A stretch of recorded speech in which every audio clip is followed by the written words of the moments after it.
Board of Healthcare Funders of Southern Africa, we've seen quite a lot of talk about the introduction and adoption of the National Health Insurance by Cabinet. We've seen the Minister come here and talk about sweeping changes that are anticipated with the amendments to the medical aid scheme. Next to me, I'm joined by Dr. Guni, who is a representative from the Government Employees Medical Scheme. Dr. Guni, we're going to be discussing many of the changes that are anticipated, but more so the challenges that we're seeing in terms of fraud and wastage in medical aid schemes. Can you just outline for us what is to be expected on this day?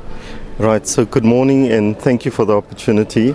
So over the last 3 days we've been talking about universal health care and the rollout towards national health insurance, as you indicated in your introduction. And today the session is going to focus on fraud, waste and abuse in the medical scheme environment. Now, this issue of fraud and wastage has had a lot of people talking. There seems to be collusion between health professionals and their clients where they steal from medical aid schemes, so to speak. Yes, that's correct. So let me just generalize the matter. Firstly, fraud, waste and abuse is not only a South African problem, it's a global problem. You see that in the environments such as banking, in insurance and in the medical aid environment. And unfortunately, South Africa is no exception. So we see collusion between healthcare practitioners and members to defraud schemes, etc. But I want to emphasize that the majority of healthcare practitioners and members do things responsibly, and this is a small number of people that abuse the process. Having said that though, the size and scale of the problem is significant. The Board of Healthcare Funders has indicated that on an annual basis almost 22 billion rand is wasted on fraud, waste and abuse.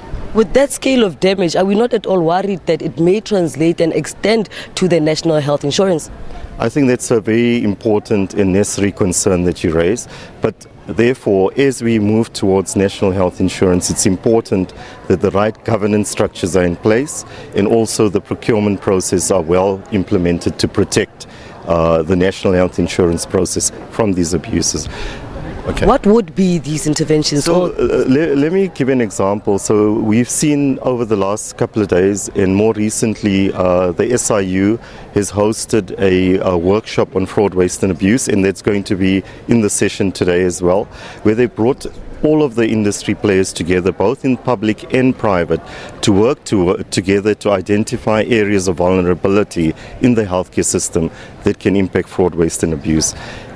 More specifically, here you will hear that the Board of Healthcare Funders have set up a fraud forensic unit that coordinates across the industry to work together. And the Council for Medical Schemes yesterday, the chairperson indicated that they're going to set up a one-day workshop bringing all role players together to address the issue of fraud, waste and abuse.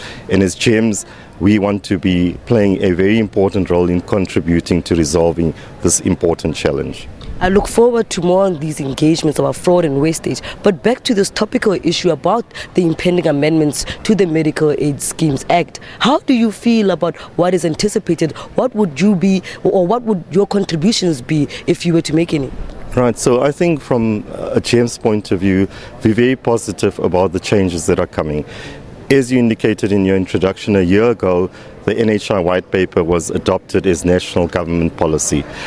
It's in the context of globally, universal health care coverage is the most important way to address healthcare challenges in all countries.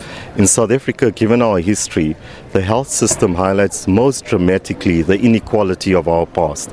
And so it's in the interest of all South Africans to join hands together to move forward towards national health insurance and universal health care.